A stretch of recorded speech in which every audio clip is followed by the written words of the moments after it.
పొగాకు రైతుల సమస్యలను ప్రభుత్వం అత్యంత ప్రాధాన్యంగా పరిగణిస్తుందని, వారికి గిట్టుబాటు ధర కల్పించి అన్ని విధాలుగా ఆదుకుంటామని రాష్ట్ర దేవాదాయ శాఖ మంత్రి ఆనం రామనారాయణ రెడ్డి స్పష్టం చేశారు. రైతులకు న్యాయం జరిగే వరకు ప్రభుత్వం అండగా ఉంటుందని, వారి సమస్యలను ముఖ్యమంత్రి దృష్టికి తీసుకువెళ్లి పరిష్కారానికి కృషి చేస్తామని భరోసా ఇచ్చారు. నెల్లూరు నగరంలోని సంతపేటలో గల తన క్యాంపు కార్యాలయంలో జిల్లాలోని పలువురు పొగాకు రైతులు, రైతు ప్రతినిధులు మంత్రిని కలిసి తమ సమస్యలను వివరించారు. పొగాకు కొనుగోళ్లు మందగించడం, వేలం ధరలు గణనీయంగా తగ్గిపోవడం వల్ల తీవ్రంగా నష్టపోతున్నామని, పంటకు గిట్టుబాటు ధర కల్పించేలా చర్యలు తీసుకోవాలని కోరుతూ వినతి పత్రం అందజేశారు. ఈ సందర్భంగా మంత్రి మాట్లాడుతూ ఆత్మకూరు నియోజకవర్గంలోని డీసీపల్లి, ఉదయగిరి నియోజకవర్గంలోని కలిగిరి టొబాకో బోర్డు కేంద్రాలలో రైతులు ఎదుర్కొన్న సమస్యలను ఇప్పటికే ప్రభుత్వం దృష్టికి తీసుకువెళ్లినట్లు తెలిపారు. త్వరలోనే పొగాకు రైతు ప్రతినిధులు, టొబాకో బోర్డు అధికారులు, వ్యవసాయ శాఖ ఉన్నతాధికారులు ప్రజాప్రతినిధులతో సమావేశం నిర్వహించి సమస్యలపై సమగ్రంగా చర్చించనున్నట్లు తెలిపారు. ఆ సమావేశానికి నెల్లూరు జిల్లాకు చెందిన ప్రజాప్రతినిధులు, రైతు ప్రతినిధులను కూడా ఆహ్వానిస్తున్నామని చెప్పారు. పొగాకు రైతులకు న్యాయం జరిగే వరకు ప్రభుత్వం వారి పక్షాన నిలుస్తుందని, ప్రతి రైతును ఆదుకుంటామని మంత్రి ఆనం హామీ ఇచ్చారు.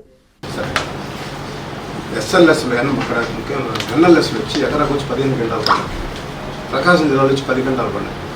SBS ఆ సాయిల్స్లో పొగాకు ఎక్కువ పడినాయి. వెయిట్ ఫస్ట్లో మంచి క్వాలిటీ పెట్టాం కాబట్టి ఇది మాకు ఎక్కడికి ఎక్కద్దండి. మనం పొగా బోర్డు మీటింగ్లో ఎవరి ఇయర్ ఈ మార్కెట్ ముందు పొగా బోర్డు అందరినీ వ్యాపారస్తులు, రైతులు అందరూ కలిసి మీటింగ్ పెట్టారు. ఇక్కడ మన దగ్గర పెడతారా, వాళ్ళు గుంటూరులో పెడతారు? గుంటూరు ఈడీ గారు అంతా అన్నీ ఉంటారు. పొగా కాబట్టి ఎక్కువ రోజులు రైతులు నిలవ ఉంటుంది. మన రైతులకు ఇవ్వడం, రిజల్ట్ చేసి కానీ ఇటువంటి ఏం లేవు. గోదావరి, ఒంగోలు జిల్లా బాగా కోల్డ్ స్టోర్స్ పోతారు. మనకు ఉండేదంతా చిన్న సన్నకారు అవుతుంది సార్. అంత వేరే దాని మీద ఆధారం ఉంది. దీంతో అసలు దిక్కు దోస్తారు రైతులు. అది కూడా కొనుగోళ్ళు సరిగ్గా జరగకపోయింది. మంచి క్లైమేట్ ఉంటుంది, దానివల్ల దిగుబడులు వస్తాయి సార్. ఎక్కువ తోటలు బాగా దిగుబడి వస్తుంది. వల్ల మనకి ఖర్చు దాదాపు ఒక ఎకరాకి 2,30,000 దాకా ఖర్చు వస్తుంది సార్ మనకి ఉత్పత్తి ఖర్చు. నేను మన గొట్టిపాటి రవి, బాలస్వామి, అగ్రికల్చర్ మినిస్టర్ గారితో అందరితో మాట్లాడి సీఎం గారి దృష్టికి మళ్ళీ తీసుకెళ్తాను. నేను ఇది ఇక్కడ స్టార్ట్ చేయకపోతే ఇబ్బంది అవుతుంది. ఈలోగా మన ఈ అసోసియేషన్ ప్రెసిడెంట్స్ని మీ దగ్గరకు వచ్చి కలుస్తారు. రేపు ఏమన్నా మార్నింగ్ టైం ఇస్తారా? అంటే ఇవాళ సండే, ఇవాళ వద్దాను, ఇవాళ ఓకే రైట్ రైట్. నేను మా పార్టీ వీళ్ళని టొబాకో రైతు ప్రెసిడెంట్లు ఉంటారు, వాళ్ళని రమ్మంటారు.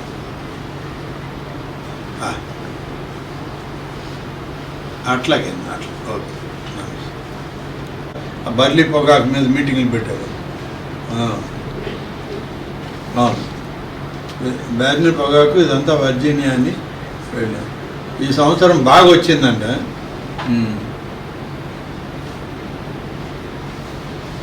అవును, 40% GST.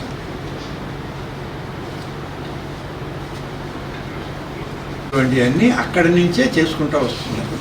వాళ్ళు ఎప్పుడు బిజినెస్ లైన్లో ఆలోచిస్తారు. ఎక్కడైతే రైతులకు 10 రూపాయలు తగ్గింది అనగానే వాళ్ళు స్థానికంగా ఉన్న ఎమ్మెల్యేలను, మంత్రులను, ప్రభుత్వాన్ని ప్రెషర్ చేస్తారు. మాకు లాభం వస్తుంది అనేది వాళ్ళ ఆలోచన.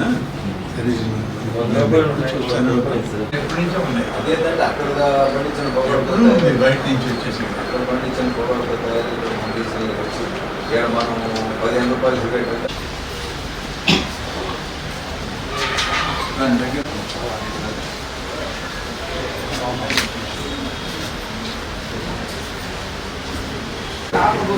ఎమ్మెల్యేకి చెప్పండి, ఉదయగిరి ఎమ్మెల్యేకి చెప్పండి, నేను కూడా ఇద్దరికి చెప్తాను.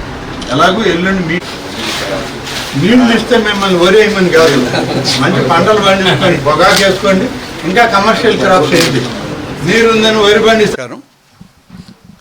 ఈరోజు ఆత్మకూరు నియోజకవర్గంలోని డీసీపల్లి టొబాకో బోర్డు సెంటర్ నుంచి, అలాగే ఉదయగిరి నియోజకవర్గంలోని కలిగిరి టొబాకో సెంటర్ నుంచి అక్కడ రైతాంగం అంతా కూడా, రైతు ప్రతినిధులందరూ కూడా ఈరోజు కలవడం జరిగింది. ఉదయగిరి, కావలి, ఆత్మకూరు ప్రధానంగా రైతాంగం, మెట్ట ప్రాంతాల్లో ఉన్న రైతాంగం ఎక్కువగా పొగాకు పండించేటువంటి రైతాంగం. పొగాకు పండించేటువంటి రైతాంగం ఈ దఫా మంచి పొగాకు, ఈ వాతావరణం కలిసి రావడంతో వాళ్ళకి మంచి క్వాలిటీ పొగాకు రావడం రైతాంగానికి చాలా ఆనందంగా పంటను చూసుకొని ఆనందపడే సందర్భంలో ధరలు తగ్గిపోయి సరైనటువంటి కొనుగోళ్ళు టొబాకో బోర్డు ద్వారా అమ్మకాలు జరగడం లేదనేటువంటి ఒక ఆందోళనతో రైతాంగం, రైతు ప్రతినిధులందరూ ఇవాళ కలవడం జరిగింది. వాళ్ళు చెప్పినటువంటి అన్ని విషయాలను కూడా పరిగణలోకి తీసుకోవడం, దాదాపు నెల్లూరు జిల్లాలోని 45,000 ఎకరాలకు పైబడి ఈ యొక్క పొగాకు పండించేటువంటి భూములు ఉన్నాయని, దాదాపుగా 3,500 మంది 4,000 వరకు రైతాంగం పొగాకు పంట మీదనే ఆధారపడి ఉన్నారని, 3,600 పొగాకు బ్యారెన్లు కూడా మనకు ఉన్నాయనేటువంటి విషయాన్ని వాళ్ళందరూ కూడా వివరాలన్నీ చెప్పడం జరిగింది. గడిచిన సంవత్సరంలో పొగాకు వేలంపాట దాదాపుగా 280 రూపాయల పైనుంచి మొదలైతే ఈ 360 వరకు అది అమ్మకాలు జరిగాయని. కానీ ఈ సంవత్సరం అంతే విధంగా ఉంటుంది అనేటువంటి ఆలోచన, ఇంకా కొంచెం పెంచి కొనుగోళ్ళు చేస్తారేమోననేటువంటి సంతోషంలో ఉన్న రైతాంగానికి ఈ యొక్క డీసీపల్లి, కలిగిరి పొగాకు సెంటర్లలో ఇప్పుడు ఆక్షన్ నిర్వహించడానికి ఒక ప్రైస్ ఫిక్స్ చేస్తే ఆ రేటు దాదాపుగా 280 ఉన్నదాన్ని 200 చేశారు. ఈరోజు దాన్ని 190 రూపాయలకి తగ్గించడం జరిగింది. రైతుల ఆందోళనంతా పండించినటువంటి పంట కొనుగోలు చేయరు, కొనుగోలు చేయకుండా ఒత్తిడి చేసి తక్కువ ధరకే దాన్ని అమ్ముకునే విధంగా రైతాంగాన్ని ఇబ్బంది పెట్టాలని ఈ యొక్క వ్యాపారస్తుల యొక్క ప్రయత్నం ఉన్నటువంటి విషయాన్ని వాళ్ళు గమనించి ఆందోళన చెందుతున్నారు. ఆ విషయాలన్నీ ప్రస్తావన చేయడం జరిగింది. వీటి మీద ఇప్పటికే జిల్లా కలెక్టర్ గారికి చెప్పడం, జిల్లా కలెక్టర్ గారు ఇమాన్ శుక్లా గారు ఆ యొక్క సెంటర్స్కి సంబంధించిన సూపరింటెండెంట్స్ని పిలిచి మాట్లాడినప్పుడు, గోడౌన్స్ ఫెసిలిటీ లేదు, మేము కొనుగోలు చేసిన దీన్ని అట్టి పెట్టలేమని అంటే, గోడౌన్ ఫెసిలిటీస్ కావాల్సినటువంటి సదుపాయం కొంతవరకు నేను నెల్లూరు జిల్లాలో ఎక్కడైనా ఏర్పాటు చేసే ప్రయత్నం చేస్తాను, రైతాంగాన్ని ఇబ్బంది పెట్టొద్దని ఇప్పటికే టొబాకో బోర్డు వాళ్ళకి ఆయన సూచించడం జరిగింది. ఆ నివేదికని రాష్ట్ర ప్రభుత్వానికి కూడా వారు పంపించారు.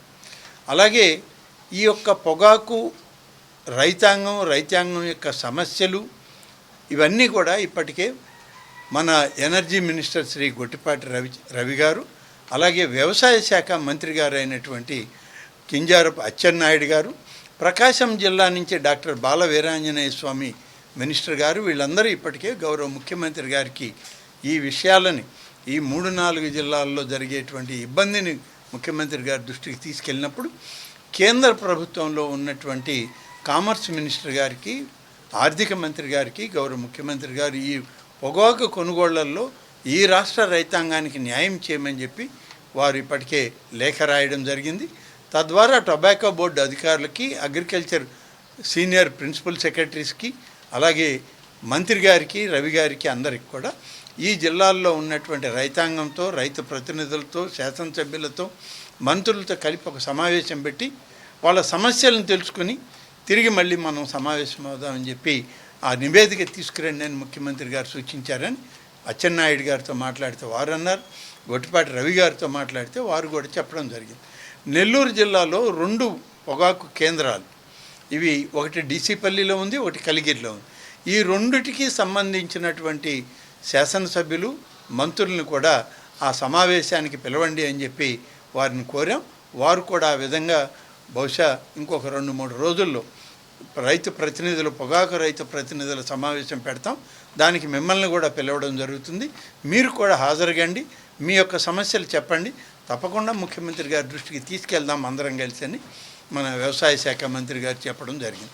కాబట్టి నేను అందరూ పొగాకు రైతులు అన్ని ప్రాంతాల వాళ్ళు, ఈ జిల్లాకు సంబంధించి వారందరూ కూడా ప్రతినిధులుగా వాళ్ళందరూ వచ్చారు. వాళ్ళందరికీ అన్ని విషయాలు చెప్పాం. ఇవాళ కలెక్టర్ గారిని కూడా కలవమన్నాం. కలెక్టర్ గారి అపాయింట్మెంట్ కూడా వాళ్ళకి ఇవ్వడం జరిగింది. వెళ్ళి కలెక్టర్ గారిని కూడా వాళ్ళు కలిశాక తర్వాత మళ్ళీ త్వరలోనే ప్రభుత్వం ఏర్పాటు చేసేటువంటి పొగాకు రైతుల యొక్క ప్రతినిధుల సమావేశానికి వారిని కూడా ఆహ్వానించడం జరుగుతుంది. ఆ తర్వాత రాష్ట్ర ప్రభుత్వం నుంచి ముఖ్యమంత్రి గారు కేంద్ర ప్రభుత్వంతో మాట్లాడడం, వీరికి న్యాయం చేసే వరకు ఎలాంటి కార్యక్రమాలు చేయాలో అవన్నీ కూడా నిర్ణయాలు చేయడం జరుగుతుంది. ధన్యవాదాలు. అందరికీ అందుబాటులో క్యాన్సర్ వైద్యం ఇప్పుడు నారాయణ హాస్పిటల్లో. డిపార్ట్మెంట్ ఆఫ్ ఆంకాలజీ, మా ఆంకాలజీ నిపుణుల వైద్య బృందం doctor M Srividya, senior consultant medical oncologist doctor B Manobhiram, senior consultant surgical oncologist doctor P Gurasai Ratnapriya, senior consultant radiation oncologist. మహిళలకు క్యాన్సర్ స్క్రీనింగ్ పరీక్షలు కేవలం 1499 రూపాయలు మాత్రమే. Cancer specialist and dentist consultation. పురుషులకు క్యాన్సర్ స్క్రీనింగ్ పరీక్షలు కేవలం 999 రూపాయలు మాత్రమే. Cancer specialist and dentist consultation. సంప్రదించండి Narayana hospital, super speciality block, first floor, B3, Chintareddypalem, Nellore.